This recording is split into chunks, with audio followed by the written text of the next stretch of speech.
So here's how a water tower works.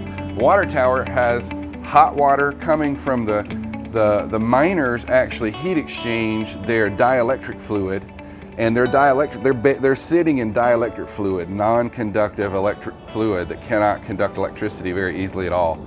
And they sit in there and transfer heat to the dielectric fluid.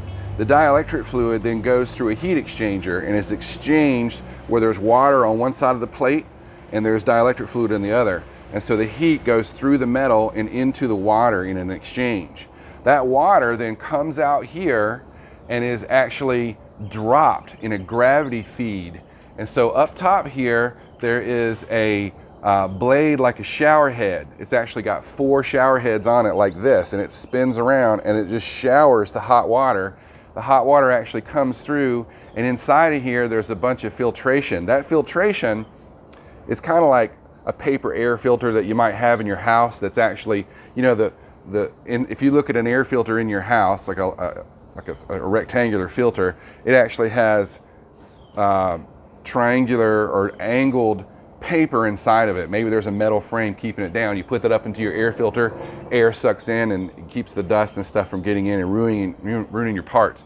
We're inside of here, there's some filtration media behind this thing right here. It's all stuffed with it. And as the shower head drops hot water droplets, they roll through there. And when this thing is running, it actually sucks up air in here, and there's a fan, there's a motor on top. If you back up a little bit, you can see there's a motor up there.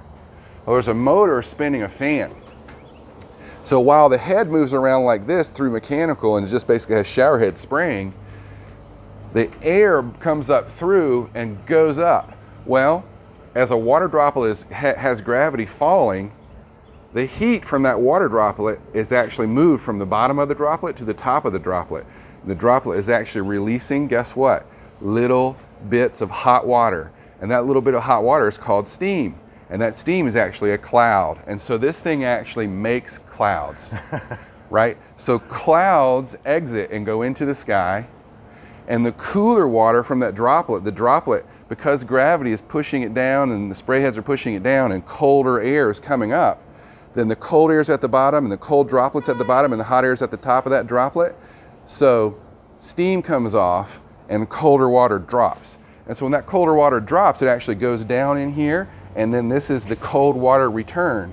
And so that cold water then goes back into the plant and then goes back through the heat exchanger, and it actually cools off the dielectric fluid again and again and again.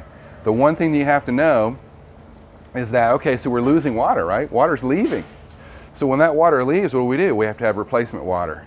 Well, right over here, this is a pretty basic example, but there's a well head here. We dug a well 585 feet in our case, which is a pretty deep one, and we hit an artesian well. So we now have an artesian well on our little property. It's 585 feet deep, and it has enough water to provide this entire plant these big containers. We can do like 10 more of these big things. We have enough water because this is called makeup water or replacement water. So this water actually comes up. We buried all the pipes here, but there's a well there. We buried all the pipes, and the water just comes up and feeds these machines so that they always have a bunch of fresh water. It doesn't take a lot of water, and you could use city water, but that'd cost you thousands of dollars a month. So this basically costs us nothing. Yep.